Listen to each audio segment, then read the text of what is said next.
महाशिवरात्रि के इस शुभ अवसर पे बेगूसराय के इस पावन धरती पर जिस संकल्पना को हम मन में संजोए यहाँ एकत्रित हैं, उस मंच पे आसीन आदरणीय रानी दीदी जी, हमारे यहाँ बेगूसराय की जो ब्रह्म कुमारी के मुख्य संचालिका हैं कंचन दीदी, और मुंगेर प्रमंडल स्थित मुंगेर मुख्यालय में जो संचालिका हैं जयमाला दीदी, अन्य सभी हमारे ब्रह्म कुमारी संस्था से यहाँ जुड़े हुए सभी हमारी बहनें और हमारे भाई, विशेष रूप से आज के इस माहौल को और ज़्यादा आध्यात्मिक मनोरम बनाने वाले यहाँ विद्यालय के जो अपनी कला का अनूठा प्रदर्शन करने वाले हमारे प्यारे बच्चे, उनके शिक्षक, उनके अभिभावक और मंचासीन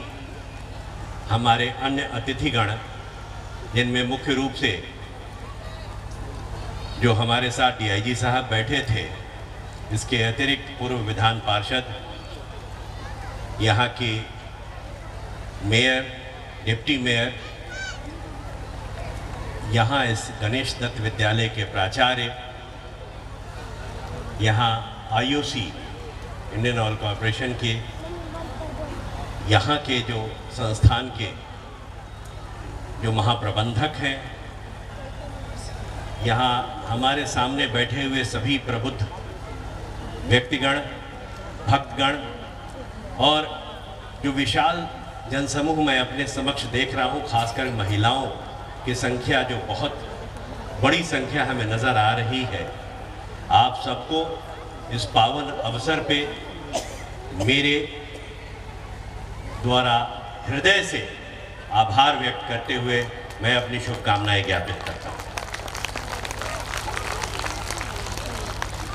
आज ब्रह्मा कुमारी के इस समागम स्थल पे आने का मुझे जो सौभाग्य प्राप्त हुआ है, और ख़ासकर एक उद्देश्य से कि किस तरीके से हम अपने भारत को, एक उगता हुआ भारत, और किस तरीके से वो है आध्यात्मिक सशक्तिकरण के माध्यम से वो हम लोग प्रयासरत होकर किस तरह बना देंगे, उसकी जो परिकल्पना संजोकर हम लोग जो प्रयासरत हैं, उसमें मेरी उपस्थिति यहाँ दर्ज कराने में ब्रह्मा कुमारी ने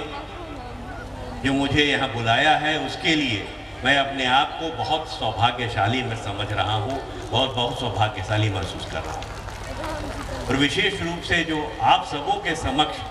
जिस तरीके से आप लोगों ने शांति से बच्चों का जो कार्यक्रम देखा, और ब्रह्मा कुमारी की जो हमारी बहनें हैं, उन्होंने जिस तरीके से बहुत अच्छे विचार व्यक्त किए।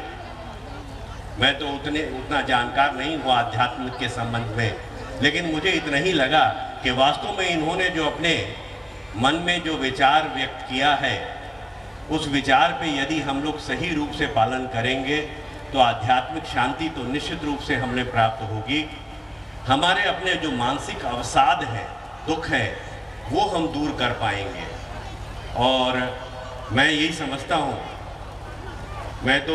एक मुझे बहुत पुरानी एक मैंने पढ़ा था, वो मुझे याद आ रहा है कि खाक का पुतला है तू, उस पे तबस्सुम तेज है, खाक में मिल जाएगा तू, खाक से परहेज है।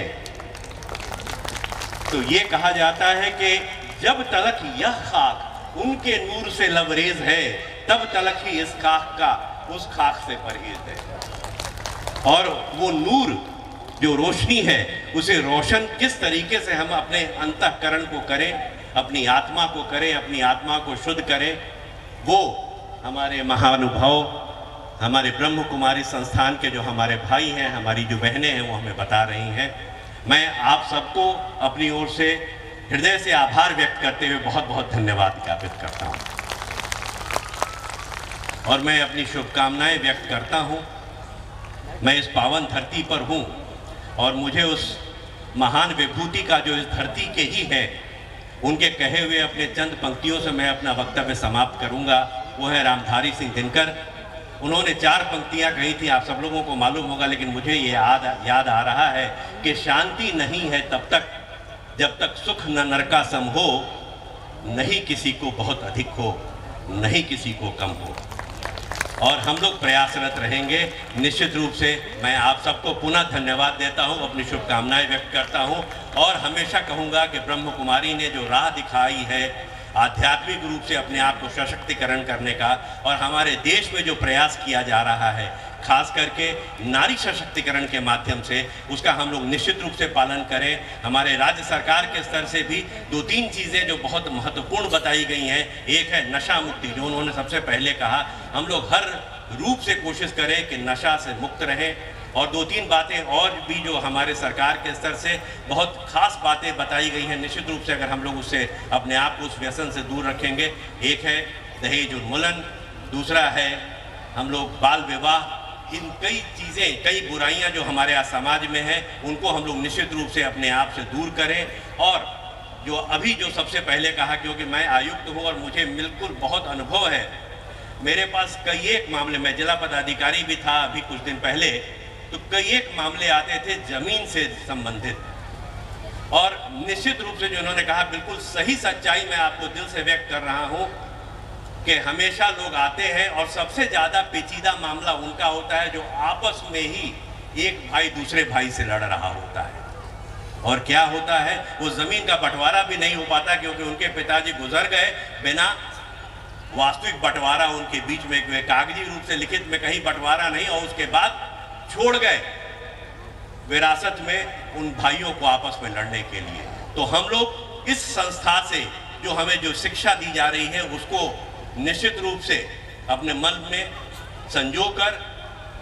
प्रयास करें कि इस तरीके के जो भौतिक सुख के लिए हम लोग कदापि न लड़ें और आध्यात्मिक सुख को जरूर प्राप्त करें। धन्यवाद।